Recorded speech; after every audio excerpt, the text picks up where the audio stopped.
Well, good morning there, fine folks. So this is like this video is gonna have like 3 weeks worth of footage on it, because 2 weeks ago I started with planting the holly bushes, the Nellie Stevens holly, but I was sick. And then last week I was planning on doing more projects that I was gonna film, but I just didn't end up filming. I just decided not to film for some reason. I think the batteries needed charged, and it was crazy hot out last weekend, and I did a ton of work. I was brush cutting trails through the woods, through the fields. I was just doing all sorts of stuff, so I didn't end up filming it. So I was like, you know what, I'll pick back up with the filming today. So we're gonna be doing a couple different things today. We're gonna be taking out more fencing, and I'm gonna show you where I'm taking this fencing out, some plans I have for this field. And then we're gonna come back later to the holly bushes that I planted. We're gonna continue mulching them in with some hay that I have, hay from the barn over here. And I'm also gonna be cleaning up that property line a little bit, just so a little more sun can get in and hit those holly bushes. But I guess that's about it. So I gotta pull out another tire here, and if you remember some of these previous videos, there was wasp nest in there. I mean, look at this. I gotta pull this, I gotta clean this all up. This tree's down.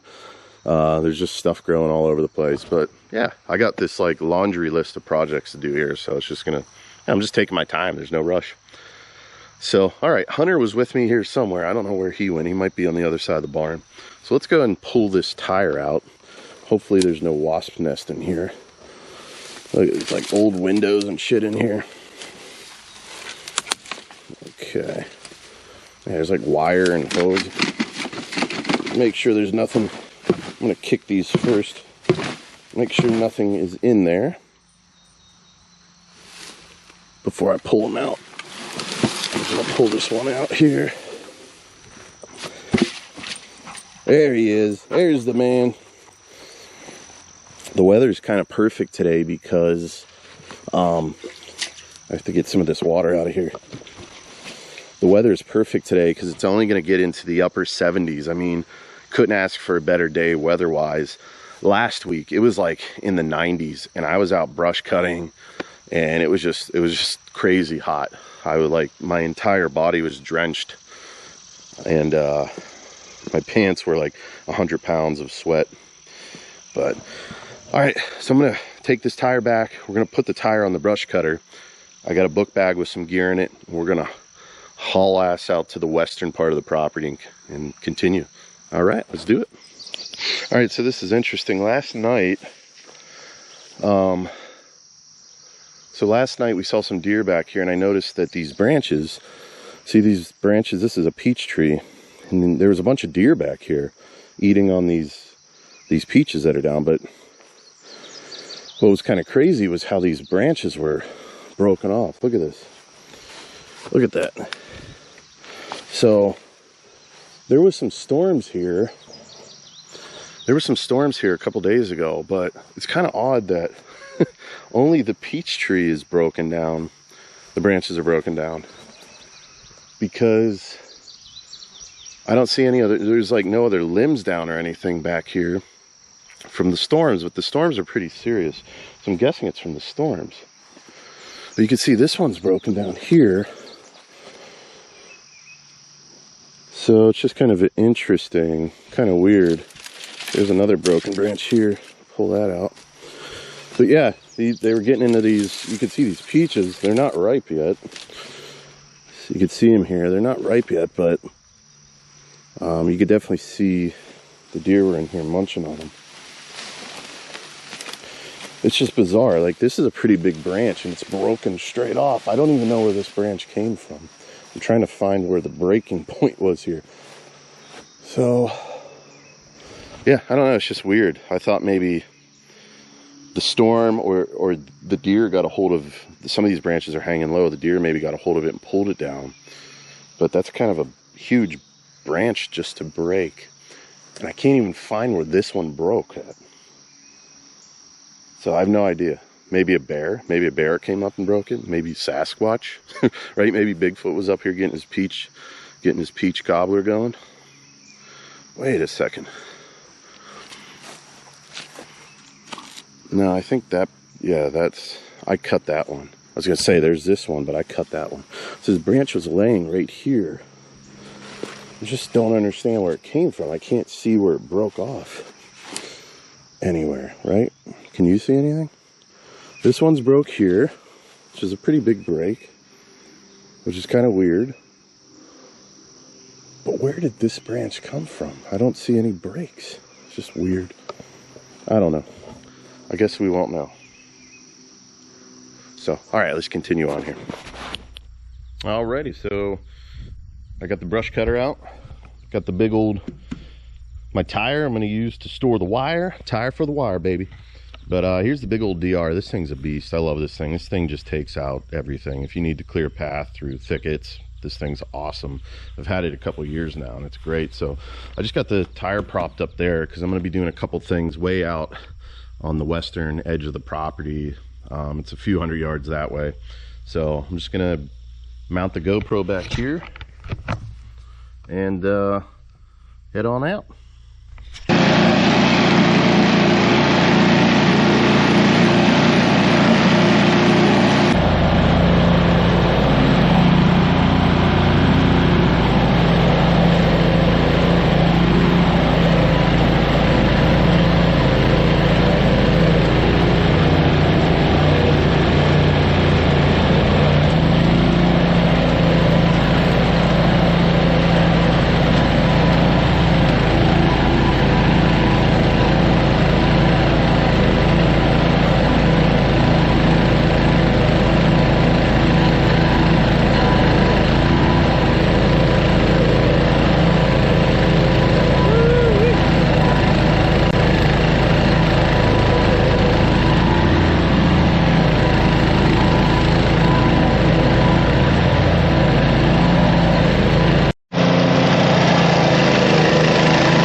Old Hunter came down to visit because I think the wife is hiking around the property on all the trails that we cut. She gets out there and does some hiking.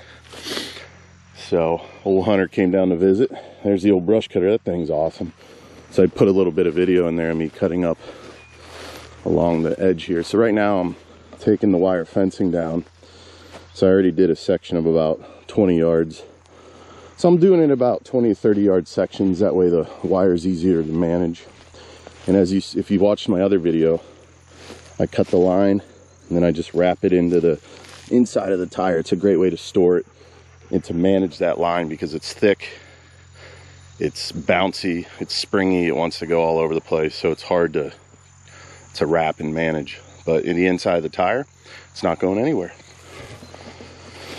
All right. So I'm just going to cut the wire here. So I got these nice snips here. They're really powerful. So I just snip it like that. Then I'm going to start winding. So I'll do a little bit of video of that. It's not too exciting, but it's such a good way to manage this wire.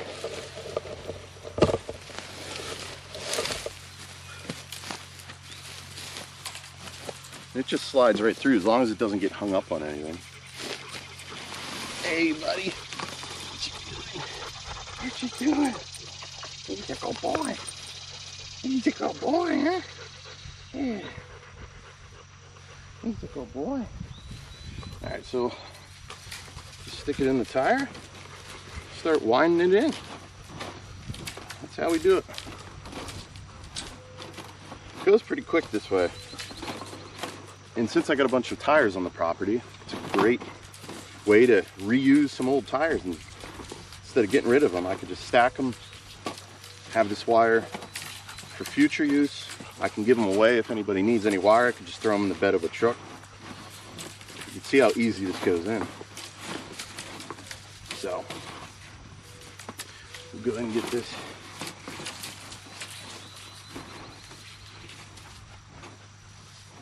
Watch out, buddy. This way. Over here.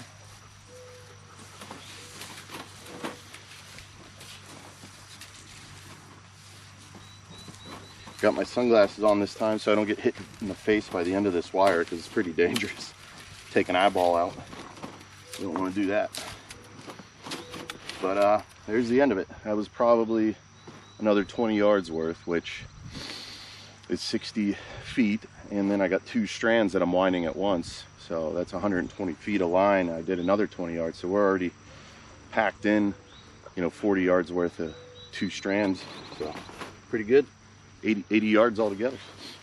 All right, guys. So I'm going to be removing some posts. I got all the wire removed all the way up the hill and then out to the east a bit. So the nice thing is I got a lot of the wire removed from this primary field. There's some sections I still got to remove. I'm going to leave a lot of the post still in the ground, but I'm going to remove some of them because I just don't need this many. They're really just a boundary marker at this point. So I'll clean them up, straighten them out. Eventually I'll spray paint them, just make them look nice, but they'll be a good marker for the boundary line here. So I'm going to remove. If you've never seen this tool before, it's awesome. Works really good. It's easy to use.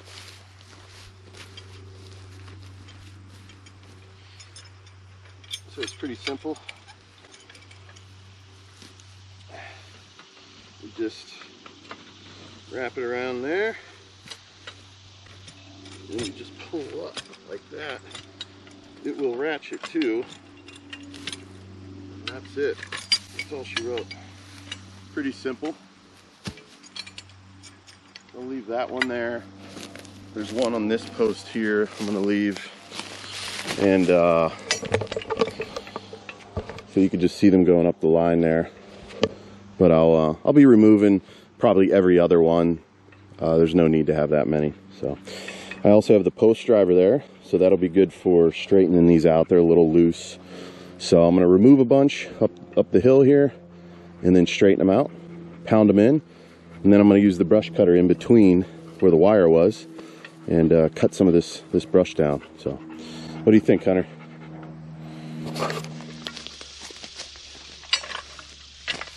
All right. Nice things with these fence posts is you could save them and use them for other stuff. I've already removed dozens of these from the property, and I saved them all, and I've been using them for the stakes when I cage the trees in, so that they come in handy. You could definitely reuse them. Repurposing, baby. A lot of stuff to repurpose on the farm.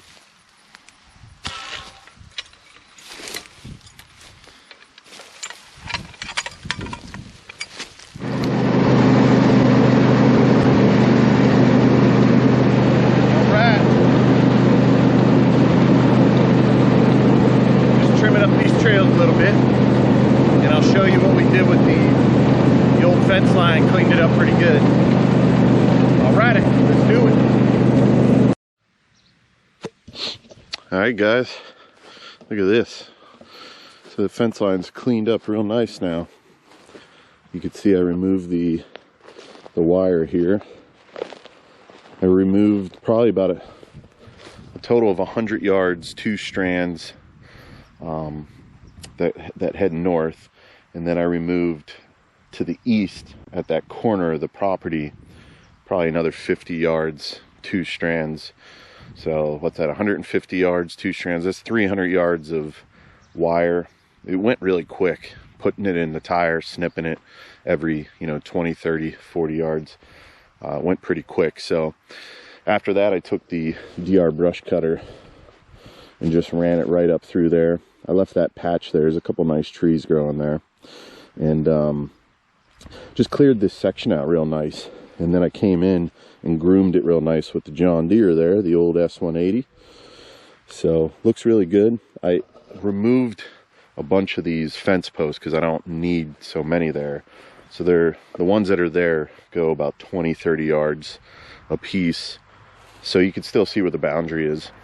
So next week I'm going to be ordering the some Leyland cypress trees and using them along this boundary. It's going to go straight up. I'm going to do something along that northern boundary too. I'm not sure yet what, but I'm going to start ordering the Leyland cypress, probably 10 at a time, and then we'll start planting them right down here, working our way up. We'll space them about 8 to 10 feet a piece, and as they grow up, they grow fast. They're evergreens. They're going to form a nice wall right here, and so we're going to turn this whole field into, you know, wildlife habitat: deer, turkey, birds, whatever, birds, bees, pollinators, everything. It's going to be like a preserve, and then it'll bring more wild game into the area. It'll improve the biodiversity of the property. We'll have wild game to hunt, wild game to enjoy, to film, to see. So it's going to be pretty awesome. Here, we'll walk up this way. I'll show you what this looks like.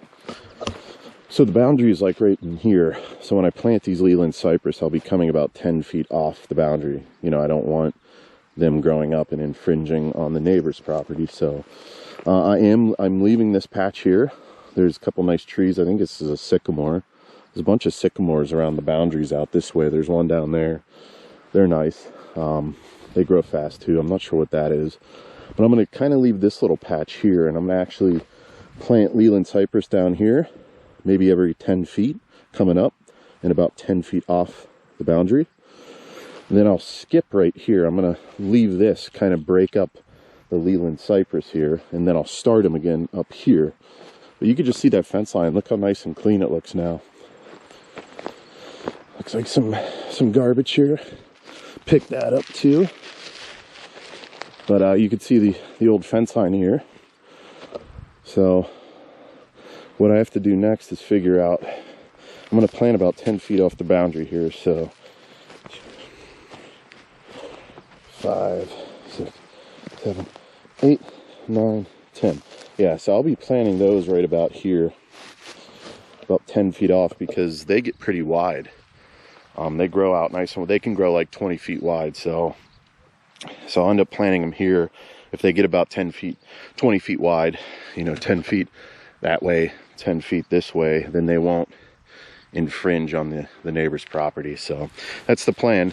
And then I'll probably knock this line back here a little more. Maybe not today, but I'll end up doing that planting right in this line, straight up. You can see the corner up there where that bush is. And then the property line runs that way. That tree's on my property, and then it just goes for like 500 yards. So yeah, that'll be a fun project. I'll probably order the trees early next week, and so we can start planting at least the first 10 next weekend. So let's see, if I have 10 of them and I'm spacing them out 10 feet, that's about what, 100 feet every 10 feet. So if I start 10 feet off the corner there, that's going to get me, what, about 30 yards, a little over 30 yards, close to 40 yards. So we should be able to get, that's probably 30 yards is probably right in here. So the first 10 will probably fit perfectly in between this shrubbery and these trees here in the corner of the property down there. So I'll get the first 10 there. I'm going to skip here, and then I'll be able to get another 10, probably 15 up to that corner, maybe 20. I can't really tell the distance from here. That might be like 50 yards actually. So yeah, we'll figure it out. I'm going to do 10 at a time, because if you buy 10, you get a discount. If you're doing more than 10, that's just a bigger project. I'd rather do 10, order 10 more the next weekend, and then over the course of the next 3 weekends have a whole line of Leyland cypress planted here, and then maybe even put them from that corner to that tree, and then I'm going to be doing different things that way. But that'll make those deer feel comfortable as those grow up. Those things can grow up to like 5 feet a year, so they'll fill up really quick, and within a few years we'll have a nice wall here. So that's the plan. So I'm gonna hop back on the John Deere and head on back to the cabin, and we have some more projects, but that's it for now. So I'll probably film a little bit more, so we'll see. But yeah, thanks for joining me. It's been a good day, baby. It's been a great day. Yeah. So this is how you haul stuff when you don't have a cart. Just throw the old tire up there. Post puller down there. Got a couple posts on the side. Got the post driver there. Works pretty good.